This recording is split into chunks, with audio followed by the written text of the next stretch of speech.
Okay, so what we're doing today is polynomial equality. So this is 4A.2, and you might look at your checklist and go, hang on, I've got 4A.1 written down. We'll see how we're going with time. So basically we're having to cut a few things out that are less important than others to fit this test in before the end of the semester. So you can see we're moving at an appropriate pace. Maybe we're moving a bit slow actually. So what we want to do is we'll do this, and there's only a few questions, and you'll find we probably have time to go back and have a look at 4A.1 today, which is less important and it is easier. Okay, cool. So you've got the new version of the checklist as well, so that's fine.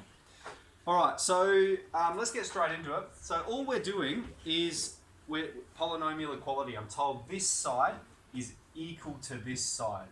All right, so we need to find these values of A, B, and C. And so we're just saying, well, obviously, this is the x squared term, and so the value of A is going to be the same as the coefficient in front of this x squared term here. So who can tell me what's the value of A? 1, excellent. B is -7, and C is the square root of 3. Okay, so we have the coefficient of the x term is -7, and then the lonely constant term is root 3. Okay, this one's a little bit more complex. Again, we can just get straight into equating them. Okay, here's our x squared terms. So we can see that 4a is equal to 8. And so this follows that a is 2. We can see that b take away 2 is equal to, what's the coefficient of b here? -1. And so that follows that b is 3. And then we can see that c take away 9 equals 5. Where do you have the 3 from? Add 2 to both sides, thank you. That should be +1. Yeah, +2 and +2, +1. And so we've got c take 9 is +5. And so we add 9 to both sides, 14. Okay? Cool, that's good. We've got a bit of room there because there's one more example. This one's going to be a bit more extensive, okay? Because we've got here, we can see it's some cubic because it's x to the power of 3. All right? And over here we have a linear factor times a quadratic. So we know this is going to be a cubic over here as well, because if we have x times x squared, that'll be x to the power of 3. Now we can't directly look at it and see what the values for a, b, c are. So we're going to have to perform this expansion over here. Now there's more than 3 terms in this bracket, so we can't use FOIL. We're just going to use a distributive law. And I'm going to teach you a technique I like to do. So to begin with, we're just going to ignore the left-hand side. We're just going to focus on the right-hand side. And so what I like to do is we'll start with this 2x term and we'll multiply that through. So we're going to have 2x times ax squared. So that's going to be 2ax to the power of 3. All right, 2x times ax squared. And I'm just going to take this term and I'm going to multiply it by every term in these brackets first. So then the next one is going to be plus 2bx squared. And then the next one is going to be plus 2cx. Alright, so all I've done is multiply the first term through. Now I need to multiply the second term through. And the way I like to do this, alright, we've got 1 times ax squared, okay? The coefficient is going to be a, but the degree we're talking about is x squared. Alright, so I'm looking along here.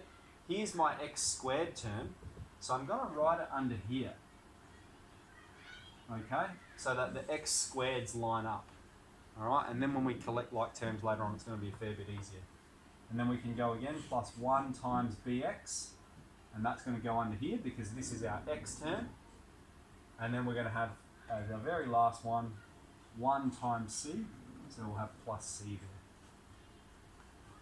Okay, so now we're going to simplify this by collecting like terms. So what we've got is 2ax to the power of 3. Here, I've got 2b plus a.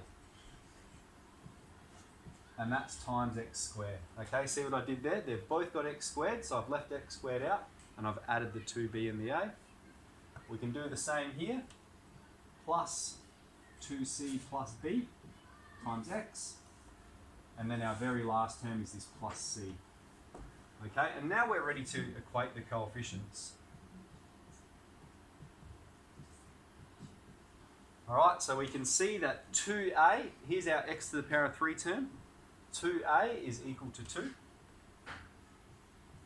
So it follows that a is 1. We can see that 2b plus a, all right, the coefficient of the x squared term, is equal to minus 9. All right. Now we've found a is 1. So that means we have 2b plus 1 is minus 9.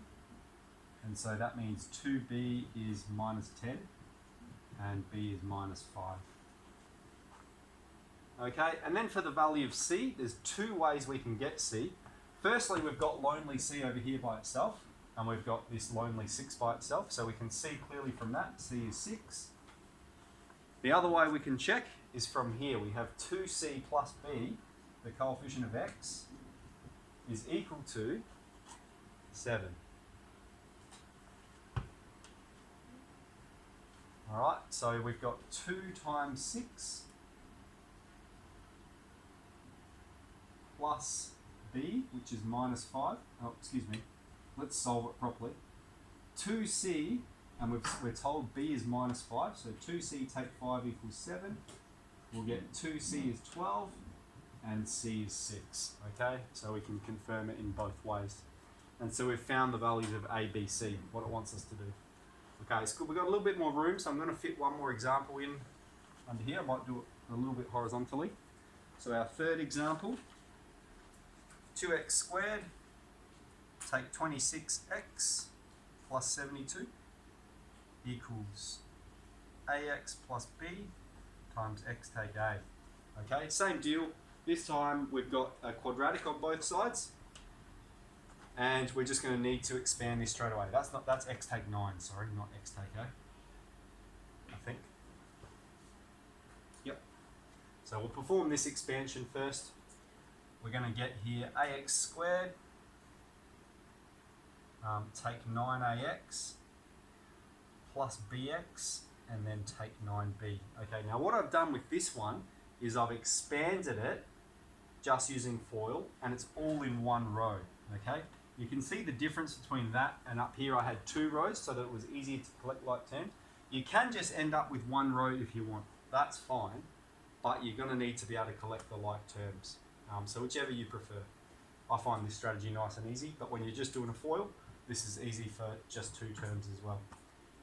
Alright, so let's get in here. We're looking at some like terms. Firstly, we've got ax squared out the front, and then what we've got is take 9ax plus bx. So these are like terms, and we could write that as plus, we've got b take 9a x, and then we've got this take 9b at the end. Okay, so now we're ready to equate the terms. We've got ax squared is 2x squared, so a is 2. And we can get b in 2 ways. The easiest way might be this one. Okay, we've got minus 9b is 72. And so divide both sides by minus 9. B will be minus 8. Okay. We can check it in here if we want to. B take away 9a is minus 26, but we've extracted both values that it's asking for. Okay, seem okay? Cool. So let's get into it, see how we go. It's like 100 degrees in here now.